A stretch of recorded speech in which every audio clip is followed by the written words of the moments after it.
YouTube, what the wah is going on? Heir of Greenskins here, and I'm going to be bringing you to the Fascination Fields, which is a very fascinating name. It is a Slaaneshi-themed battlefield, and I'm playing against none other than Indie Pride from Milk and Cookies Total War. He has probably already showed this battle on his channel, so if you've already seen it there, you'll get it from my perspective today, and if you haven't seen it, then it should be fun, and you should make sure and go check it out from Indie's perspective afterwards as well, over at Milk and Cookies Total War. So Slaanesh versus Greenskins, I feel like this is a matchup, at least what Indy and I talked about ahead of time, that should favor Slaanesh. Slaanesh is pretty darn powerful right now, and most of that power is probably very apparent in Domination, and I think you all saw that in the summer tournament. The Slaanesh and Vampire counts and others were very favored there. But if you think about this matchup, these Devoted Marauders are pretty darn good against unarmored infantry. And then Slaanesh has other units that are going to be really tough against the Greenskins. Let's take a look at the builds here quickly. This can open up into a fight really quickly because of the speed of Slaanesh. So you can see Azazel popping out here with some Furies. I think the Furies are a good idea going after, if I bring artillery, if I have skirmishers, the light cavalry. Furies are just a good pick here, and Slaaneshi Furies do armor-piercing damage, so they're doubly good. And then with Azazel in their midst, it gives them the ability to terror route stuff as well. Let's take a look at his abilities just so we understand him a little bit more. He's got this Temptator. This is potentially it's melee damage reflection and resistance to damage. He's got Demon Blade here, which has discouraged weapon effects, so that's going to be really painful for the Greenskins. So that's a very nice pick. The Greenskins suffer with leadership. He's got the Lash of Slaanesh, which is a good way to cast a lot of spells and do some damage along lines. Then he's got a debuff here as well, so he's definitely going for some debuffs, and then he's got shards in case he needs to do any blob busting. Now, he's also got the Chaos War Shrine over here. Let's take a look at the War Shrine. We haven't seen this one yet on my channel. It's got this passive ability here, which does direct damage.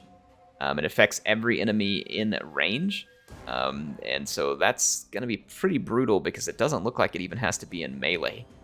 So it's a Mortis engine, effectively. And then it's got this Ruinous thing here, which gives an extra 10 leadership to all the units around us. This is a very good way to support Marauders and other Slaaneshi units that have the potential to rout. I think Forsaken fall in that same boat, though I could be wrong. It does have some physical resistance. Very interesting unit. It does encourage as well, so that's a big deal. And that's his army. He's got some of these Devoted Marauders mixed in here. I believe he's got some other units hidden around. I thought he had the Chosen. Yeah, the Chosen of Slaanesh right here. They have Hell Scourges. Very powerful unit. They're not good against... sorry, they don't have Hell Scourges. That's a different one I'm thinking of. The Chosen of Slaanesh here, a very tough unit. Not good against armor, but it's going to beat down basically every other Greenskin unit for days. So Black Orcs are pretty much the only thing that can fight back against that one effectively. And then we're going to have the Eternal Entourage Heartseekers. It's a very powerful unit. Some Seekers and Hellstriders on that flank. And I don't think there's anything else on this flank. I've got a couple of Squig Herds that are blocking for my Boar Boys.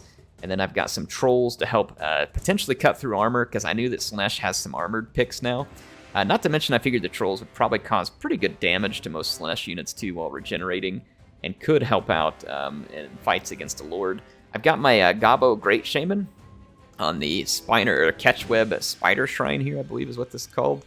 I've got Sneaky Stealin', and I've got the Vindictive Glare. Because I figured, I knew I was going to be fighting Azazel, and I figured he was low armor because it's Slaanesh. And I got another Squig here for some body blocking. So I was kind of hoping the Squigs could block like cavalry to allow my Boar Boys to get a better engagement. So let's hit play and see how this one plays out. There's a little bit of skirmishing going on at first. The Terror hit my Deaf Creepers, so Indy did a great job of taking this unit off the battlefield. I'm just going to basically lose 600 gold here. Nothing I can do about it. So in the meantime, I don't really have a whole lot of other range either. I just had those Forest Goblin Spider Riders. And I'm starting to wonder if I shouldn't have just really spam-picked a whole bunch of Spider Rider Archers. They have Poison Melee and I believe Poison Arrows as well. And could have been a good way to really pick at a lot of the Slaaneshi light cavalry and cause a lot of trouble. Boar Boys are going to be good against large, and there are some large targets, and they certainly would hit hard against Slaanesh cavalry, but if they get charged, they're going to get eaten up real fast too. That's why I brought the Squig Herds. My main line, by the way, is Savage Orcs. I figured they would do good against unarmored units. and have Frenzy to kind of help them against Psychology, at least until their leadership drops. So that's why I brought them. And then, like I said, if I have armor, I was going to combine them with the Stone Trolls so they could go through armor. Now, Azazel was a ways off, so I kind of wanted to go ahead and engage his army while he was away from town. But the Slaaneshi troops aren't going to have that, and they're faster than me, so I say that. They're not faster than my Savage Orcs. They're pretty close to the same speed. I've got to watch this light cavalry. Indy's moving it all around, but I also don't really want to get split up and picked apart by the terror of Azazel, which I would almost certainly guess that's exactly what Indy's strategy is going to be, is look for pockets, go route the pocket with the terror on Azazel, chase those units off, and then work your way through. I mean, that is certainly an effective strategy against a faction like the Greenskins, as the Greenskins definitely suffer from low leadership as a general rule, though it's not a hard and fast rule. It kind of just depends. I'm going to go ahead and start the Vindictive Glare here. This will give me a way to try and force an engagement with Tzeentch, rather than letting him start to try and pick stuff apart. The Vindictive Glare is going to hurt. Azazel's got a fair number of hit points, though. Let's see, here comes the Devoted Marauders into the Savage Orcs. Let's see what this charge looks like. They got a pretty clean head-on charge. Here comes Azazel diving down in there, and the Terror could take hold when their leadership gets low enough. He's hit them with Discouraged, and I'm going to bring in my Stone Trolls to try and support here because I'm very worried about this Savage Orc giving up way too quickly. It actually held its own pretty darn good against those guys. Here comes the Seekers of Slaanesh to get my Trolls, which are already engaged, so I'm going to have to start bringing in more units to help out. The War Shrine is coming over here as well, which means Slaanesh is going to be getting a leadership buff, and I'm going to be taking Mortis damage and some pretty big leadership debuffs.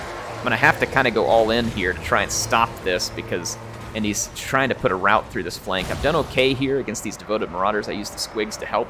In the back, I was hoping to get some good blocking, but these light cavalry and Furies just shredded my Squigs and Boars, and I did not get anything done, so this is not good. That's opening up my flank to Slaanesh, and you just do not want to have your flank open to Slaanesh. I brought the Spider Shrine in to help over here as well. Here comes the Slicing Shards. It's going to hurt me pretty good. It won't be the end of the world, but it does hurt. Azazel was forced out of that fight, and he's obviously going to go start looking for another fight, so I've got to keep these Trolls handy, but with this light cavalry threatening my backlines now, though, I'm in some pretty deep doo-doo here, and this is why I was wishing maybe I should have just brought more Spider Rider archers, let them be picking at that light cavalry, letting one unit at a time get engaged while the rest keep using their arrows. This would have also kept the attention of the Furies, maybe given me some better luck. Here comes another whip of Slaanesh. My Savage Orcs were doing well, but here Azazel came in and did exactly what I didn't need him to do, which is pick out a spot where I don't have leadership and kill it, and at this point it's looking pretty rough. I'm going to try and make the best fight of this I can, but I have taken some pretty grievous losses at this point. It's going to be difficult to make up for. Now what I can do is I can keep using Vindictive Glare to work my way through Azazel, and then hope that Slaanesh doesn't have quite enough to cut through me. But that said, we do have the Entourage out here and this other Seeker, so they can do some serious cutting with these units, especially if they get a flank attack. But, you know, the Trolls have been somewhat helpful at helping to cut through units quickly and give me a little bit of staying power. It's also allowed some of my units to come back from routing. This War Shrine is really painful because I don't have a good way to get rid of it right now. And I've got to deal with Azazel's forces coming back, so I see him coming. Here comes the Chosen to engage me as well. I can't countercharge these Furies. They're going to wreck my Boar Boys. The Furies are an excellent pick here. They're going to be very difficult for me to counter. Azazel's still flying around, and I feel like that I'm going to have to kill him if I want to have any chance. I do have some units coming back, but the power bar is souring against me. I used Itchy Nuisance, but just not much I can do to stop this roll over here. Like, I'm getting wrapped up, and I can't stop it for much longer. Here comes Azazel looking for another Terror Bomb, so I'm going to have to come push him out of this fight. He's got his Chosen here. I'm going to bring the Spider Shrine over. This ought to dissuade Azazel. He definitely does not want to be in combat with the Spider Shrine. It does poison, it does anti-large damage. Though Azazel, if you look at him here, he does not count as large, and he is a flying unit. He counts as infantry. So that is unfortunate for me.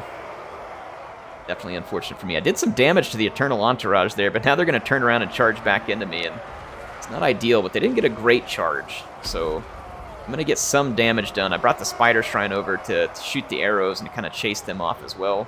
But eventually I'm going to get charged by these guys, and it's going to hurt real bad. And here it comes. Look at the Furies fixing me. And I actually said to Indy right when this happened, I was like, oh boy, here comes the hurt. And let's watch the Spider Shrine melt under these Seekers. So I did my best to try and hold this unit in here and hold it together. We did really good damage to Azazel, but this is just going to be too much, and I do not have the units free to help. My stone trolls were over here having to help, so rest in pieces, you sweet goblin shaman. We're going to fall for the seductions of Slaanesh, and my greenskin forces rout, and Azazel comes out victorious, no doubt, prancing around the battlefield, and probably trying on some new leggings and thinking of ways to be debauched. So I'm guessing. I don't know for sure. But a well-played game by Indy made that difficult for me. Like I said, I kind of feel like more light cavalry could have been the play here. Just because it was really difficult to deal with his, and with all the Furies and having even more arrows and more light cavalry, keeping them a little bit closer to the support of all my units. Azazel, you know, I'm starting to almost wonder if the fermented fungi could have been a good pick versus him, because when he dives in to do the terror, could you get him to berserk? Then when you get him to berserk, can you then take care of business? It's possible you could stack up some black orcs in this fight. They would do decent against the enemy infantry. However, that's a risk too. Black orcs are immune to psychology, but they're very expensive, and they would be very susceptible to flank charges by Seekers. So that's a big risk as well. I mean, I suppose you could bring some single entity carnage and hope for the best in that regard, but again, you'd have to be very careful of Seekers. They're a little bit squishy, but they can dish out a ton of armor-piercing damage very, very quickly. Anyway, it was a fun battle. I hope you all enjoyed this one. My Spider was doing pretty darn good until he got stuck in that unfortunate engagement with the Seekers where he got crapped on. The Stone Trolls didn't get a ton of value, but they were being quite helpful. None of the rest of my units really got a ton of value because they were struggling with Azazel routing them. Though, I mean, you can see the Savage Orcs where they didn't get quickly routed by Azazel. We're doing well, as I'd hoped they would, and that's pretty impressive because Devoted Marauders are pretty effective low-tier infantry for Slaanesh. That's one of the reasons why they're fairly powerful right now. Azazel got some pretty good value here as well. Anyway, HeirofCarthage signing off for this one. Appreciate Indy helping me out with the battle. I will see you all soon with some more action in Total War Warhammer 3.